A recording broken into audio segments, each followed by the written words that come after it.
So let's understand what load balancers are, why they are needed in the system, and where we get into the details where we actually need a load balancer and our system cannot run without it.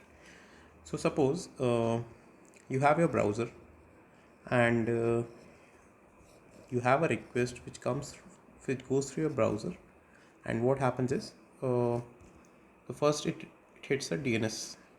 So what DNS does, it converts your request. Suppose you type google.com, it converts that to the IP address and it returns the IP address, and this IP address will hit a machine. Let's suppose it's not google.com, it's something known as your own site, let's say xyz.com. So what will happen is, suppose you have hosted xyz.com over your own laptop. Now this request comes in from the browser, goes to DNS, and then comes back to your machine, which is, let's say, M1, and now you'll be returning a response from this particular machine to this particular browser or the uh, process which is running on your own the client side, right? So you will be returning the response from here. So everything works well till you're getting new requests and serving new responses. But once the traffic starts increasing on your own machine, there will come a point where this M1 machine will not be able to serve traffic, and eventually you will need to scale it up. Now, suppose when we say scaling up, what do we mean by it, right? So first thing is, there are two things here. Either you upgrade this machine, you increase the RAM of it, right? You increase the hardware of this machine, right? You upgrade this machine to a newer version and a better version of itself, right? So this part is known as the vertical scale. You're upgrading this single machine to a better version of itself, right? Now this can be done to a particular limit, a particular threshold. The second thing which you can do is which is known as a horizontal scaling. Horizontal scaling. When we say horizontal scaling, so that means instead of having just one machine, you host your code or the site that you have built to multiple machines, right? So what will happen is, now once your request comes through your browser, this was your browser, right? And this goes to DNS. Now just out of context, what DNS is. So DNS makes a mapping of your site name to its own IP address. So this is a mapping which DNS is maintaining.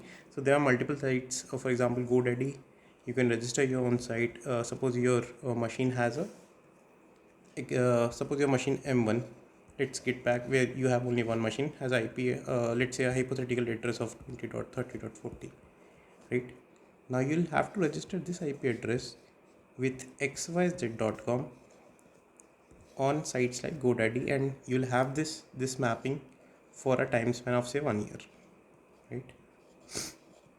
And there are multiple sites like GoDaddy, and there's a no profit organization which is known as ICANN, and this takes a central mapping of all these sites which are registered to their domain name.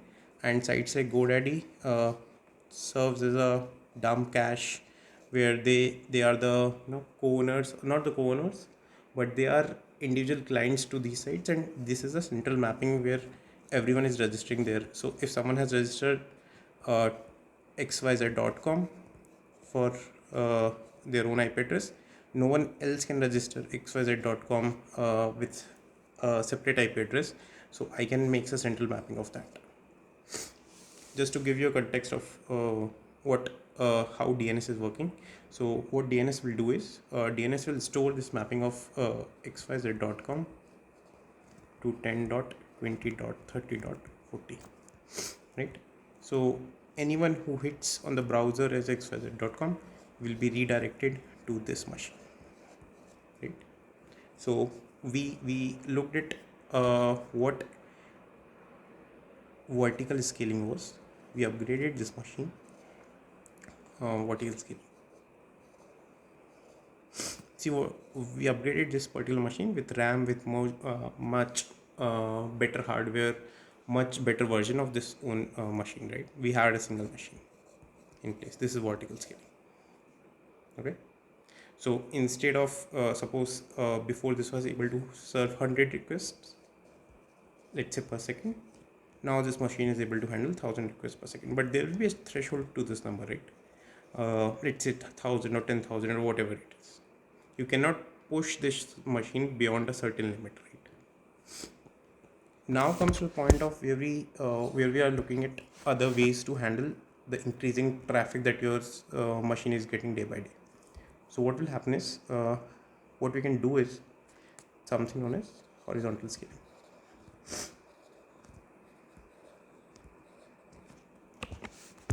So what horizontal scaling will do is you have multiple machines where you have hosted your code or website so that your request can be served much better. Now the question which arises is, you had this IP address before, right? You had this IP address of 10.20.30.40 sorry, which you registered with xyz.com. Now your code is running on these 4 machines. You cannot have 4 mapping for xyz.com with 4 different IP addresses of these machines, right? So what we do is we register one machine, and this we call as a load balancer. Let's not get into details what this is called, but let's say we register this machine which has IP address of 10.20.30.40, and every request will hit this machine before it moves further and goes to the certain machines, right? So every request which is coming from outside world, from the browsers, will come to this machine, and what this machine will do is this will be redirecting the request as they come to these 4 machines, right? So instead of every request going to M1, now these requests have will be going in parallel to multiple machines, so that you can serve more requests, and you can handle the traffic better. Okay, so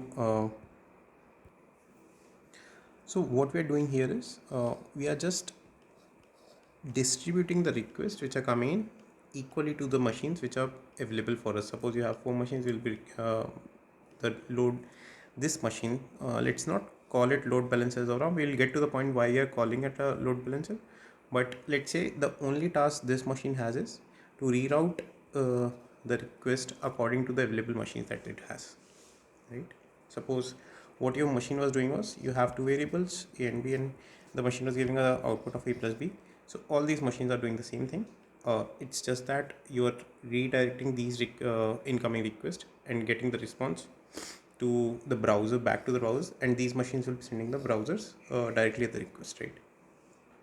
So this machine, this is doing is, let me just change the color.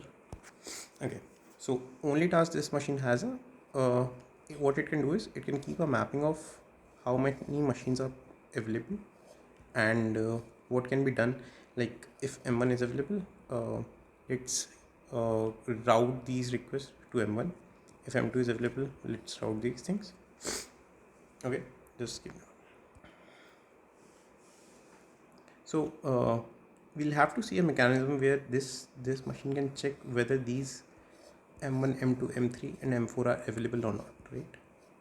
There can be argument that this machine can also cause a single point of failure, in terms of if this machine starts failing, we won't have a mechanism where we can route the incoming request, and this will become a single point failure, right? And we actually never want the system to have the single point of failure, right? This can become a single point of failure as of now. So what we can do is, we can have a similar machine as a backup here, right? Okay, let's draw this. So you have your browser here.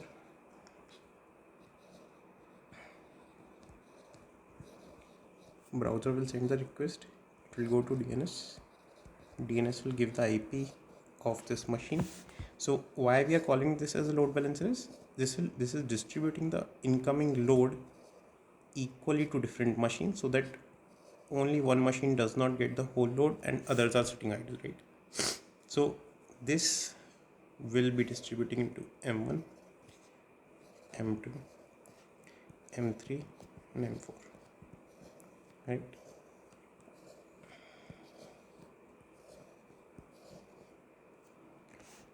So in case this fails, this will be a single point of failure. So to avoid this, we'll have something, a similar machine which will be in a passive state and this is in an active state. In case this machine fails, this will become an active machine and this will go as passive.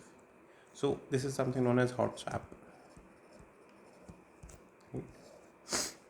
So coming back to the topic, now the thing that we are not addressing here is any request which is coming to load balancer, it is redirecting to M1, M2 or M3 irrespective of its state, right? So to give you an example, like if you have gone through any news channel, suppose you're visiting any news channel and you're reading an article about it, right? So your request can go to either M1 or M2 or M3. Let's say your request went to M2, right? You were reading a news article.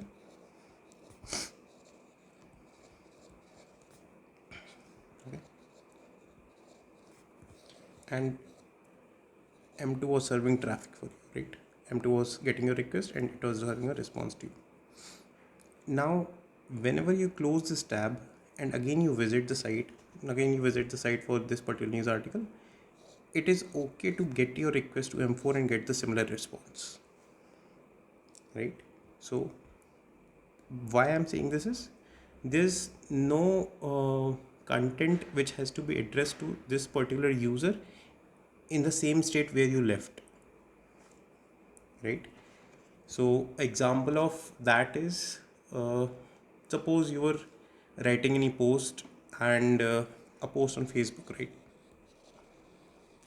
You made a post, you close the Facebook tab, and then when you want to come back, when you come back on suppose this was you were making on this on D, and when you come back on D+1, you want the same post to be seen on your particular wall, right? So this is something that if you made a post on M4 machine, on D+1 your request should go to M4, right? So coming back to news article thing, these are stateless systems, okay? So user or the machine never keep a track of what you were seeing before. These are stateless systems. So these are very simple to handle as of now. So why these are simple is you don't need to keep a track of where the user U1, suppose U1 to U25 went to M1, U25 to U50 went to M2, right? Suppose you were getting 100 requests and similarly, right, the other M3 and M4 were addressing some traffic. So you're getting 100 requests and these machines were serving 25 each. It doesn't matter which 25 M1 was serving and which 25 M2 was serving, right? So these are stateless systems and these are easily handled as of now. What will happen is you can have a simple hash function which will decide where your particular request will go, right? Let's say if you have a hash function of say mod machines, right?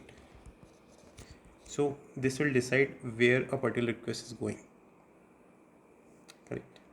So even if the number of machines changes tomorrow, suppose you have a new machine which has came up, it will never matter because you were getting 100 requests before, now you are still getting 100 requests, but there it was like each machine was handling 25 requests.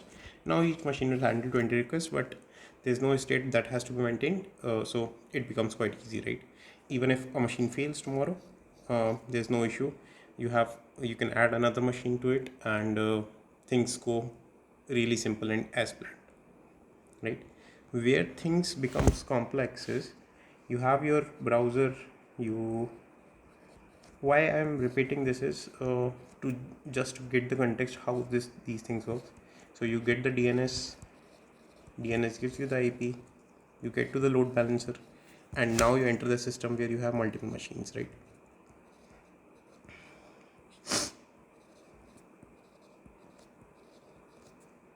Now this is a system where we want to get things right. This is your load balancer. Okay, so this is the system. So suppose now today if R1 is coming to M1, and R1 this person closes the tab and comes back tomorrow, it still wants a request to go to R1, right? So you'll have to maintain a state. These are known as stateful systems.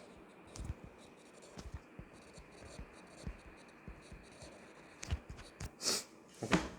So just to set clarity on, we will move forward to what stateful systems are and how these are handled. But as of now, what a load balancer does is it distributes the incoming traffic equally to the machines. I'll attach this PDF below in the description. So we'll get to the topic where how these stateful systems are getting handled in the next video. So I hope you get a better clarity on how these load balancers work and what DNS is specifically. Thank you.